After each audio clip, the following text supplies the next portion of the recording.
Estamos começando mais um episódio do podcast do Vai na Web, e aqui nesse espaço nós trazemos temas que fazem a diferença no ambiente de trabalho e na nossa jornada profissional e pessoal. Eu sou a Marina Thiago e cuido da área de pessoas e cultura aqui no Vai na Web. No episódio de hoje nós temos a honra de receber Renata Torres, uma profissional apaixonada pela diversidade e inclusão. Com uma trajetória sólida e vasta experiência no tema, Renata já atuou em diversas iniciativas voltadas para a construção de ambientes de trabalho mais inclusivos e equitativos. Ela é especialista em governança consciente com foco em pessoas, palestrante e defensora ativa da representatividade no mercado corporativo. Durante a nossa conversa, Renata vai compartilhar insights poderosos sobre a valorização da diversidade e as melhores práticas para tornar um ambiente profissional mais acolhedor para todos.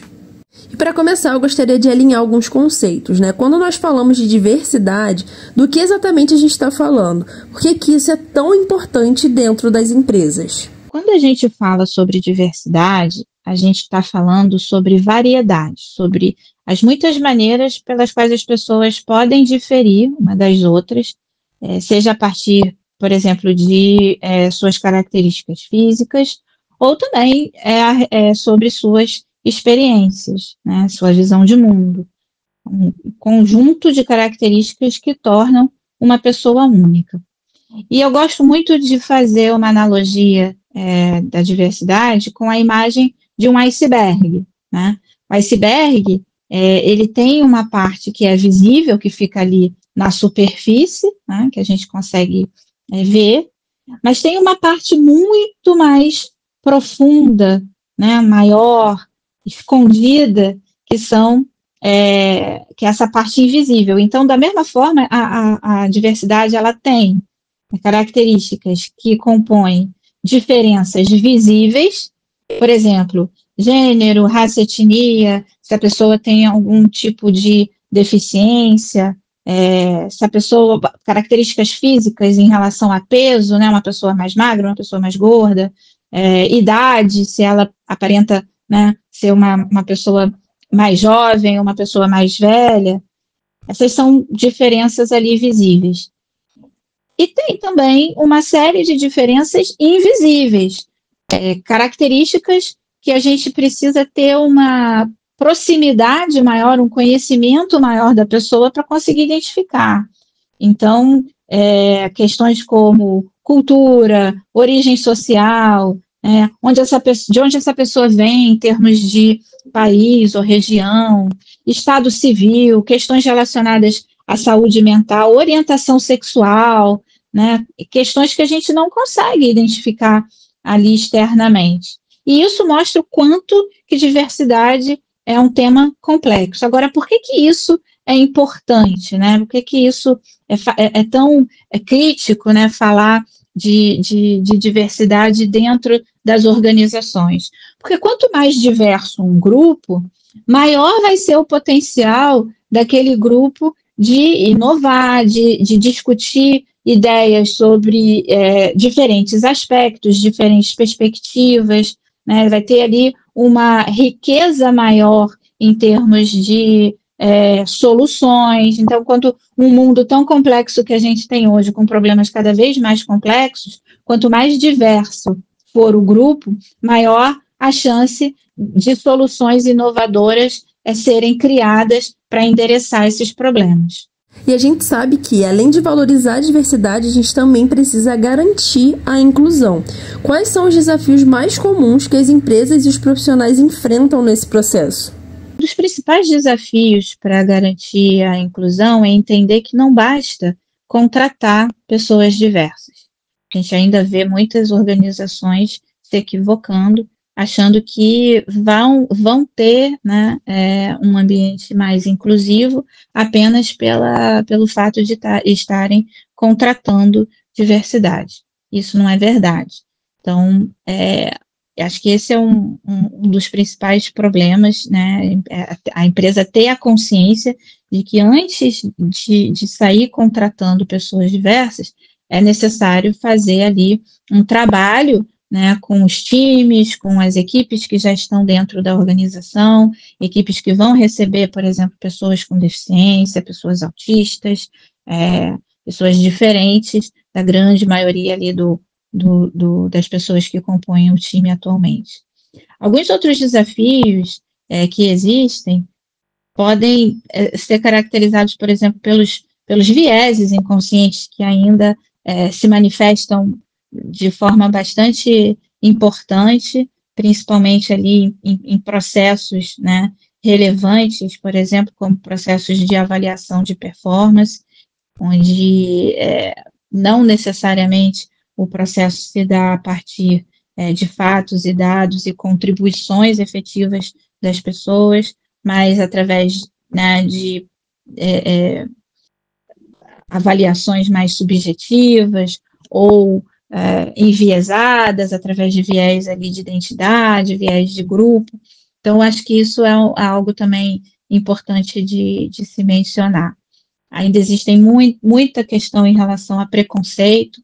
A gente vê em algumas indústrias realmente muito refratárias à presença de mulheres, poucas mulheres na camada de liderança, pouca diversidade na camada de liderança. Então, quando eu tenho uma liderança que é pouco diversa, provavelmente isso vai influenciar na dinâmica dos times, em quem eu valorizo também para ter as melhores oportunidades, acessar as melhores oportunidades de crescimento dentro da organização.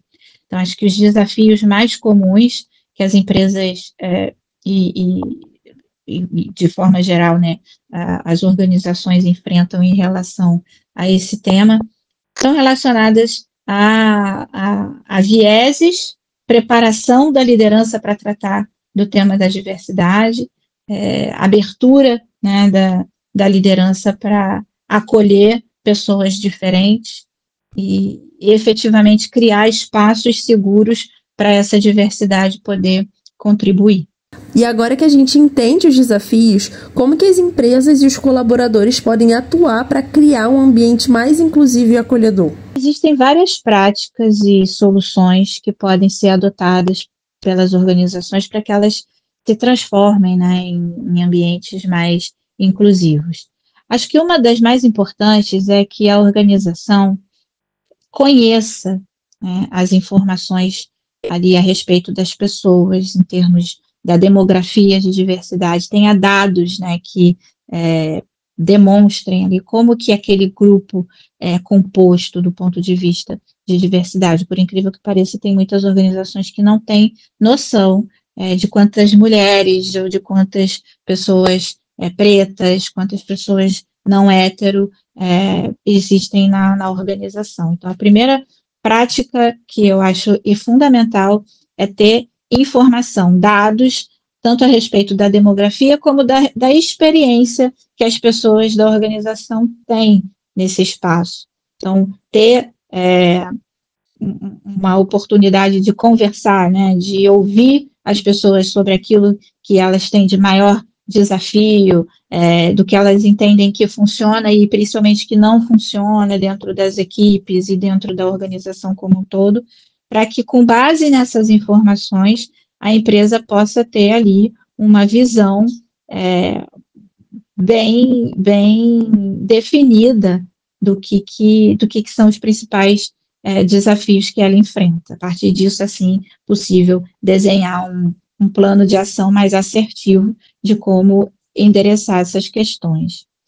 Além disso, aí, mais, né, falando agora especificamente voltado para as lideranças, para quem ocupa um cargo de liderança, tem um papel fundamental em ser exemplo, né, de comportamentos inclusivos, dando ali o tom de como que a organização entende que as pessoas precisam se comportar e como demonstrar que valorizam questões relacionadas à diversidade e inclusão. Então, a liderança, ela precisa ser esse exemplo. Então, ter interesse pelas pessoas do time, ter a oportunidade de conhecer mais, ser mais próxima das pessoas do time, né? Ouvir, ter uma escutativa, perguntar mais do que responder, então dar a oportunidade das pessoas efetivamente colocarem seu ponto de vista, ouvir esse ponto de vista de maneira ativa, né, para que as ideias sejam, de fato, levadas em consideração, né? E uma outra sugestão que eu tenho é, eventualmente, em situações onde se percebe um comportamento preconceituoso, ou uma fala preconceituosa, ou uma atitude de assédio, né, algo assim inadmissível dentro do ambiente organizacional, que as pessoas se posicionem, né, indicando que esse tipo de situação não é aceitável ali dentro. Então, com isso, a gente vai mostrando o que é esperado em termos de comportamento dentro da organização. E para fechar o nosso episódio, que mensagem você deixaria para quem quer fazer parte dessa transformação e ajudar a construir um ambiente mais diverso e inclusivo? A minha mensagem para pessoas que querem fazer parte mais ativamente dessa transformação e contribuir para a construção de ambientes mais diversos e inclusivos é se informar, né? Buscar de maneira ativa, ou ter a iniciativa de buscar informação, conhecimento a respeito do tema da diversidade e inclusão, do porquê que isso é tão importante, porque vejo que existem muitas pessoas que acabam preferindo não se envolver ou não comentar sobre isso com medo de retaliação, até mesmo medo de cancelamento, porque é um tema complexo, é um tema que mexe com questões, às vezes, bastante pessoais, né, temas de preconceito, enfim. Então, é importante ter informação, é importante ter a curiosidade e o interesse de se informar, né, porque a gente só vai conseguir efetivamente gerar mudanças, gerar transformação, se a gente endereçar o problema, se a gente tiver mais espaço para falar sobre isso. Então, para poder falar, a gente precisa se preparar. Então, o meu chamado aqui é que busquem, né, bibliografias, livros, conteúdos. Hoje na rede, né, na internet, tem tantos podcasts como esse aqui, por exemplo, que falam sobre o tema, que oferecem a oportunidade, né, de acessar informações verdadeiras e profundas sobre isso. E que usem esse conhecimento dentro dos espaços onde vocês estão para gerar debates, né? Para criar ali uma maior consciência nas outras pessoas ali que convivem com você.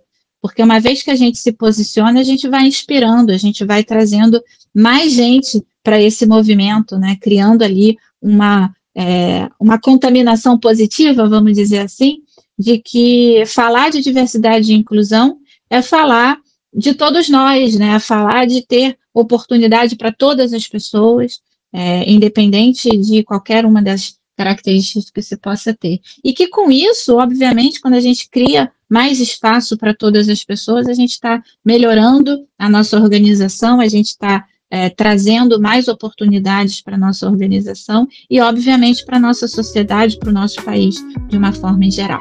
Muito obrigada, Renata, por essa conversa tão enriquecedora. E se você quer acompanhar a Renata nas redes sociais, você a encontra no Instagram com o @retorres e no LinkedIn como Renata Torres. Você também encontra o Vai na Web em todas as redes sociais com o @vainaweb. Eu deixo aqui o convite para você refletir sobre como a gente pode contribuir para um ambiente mais inclusivo. Muito obrigada pela sua companhia.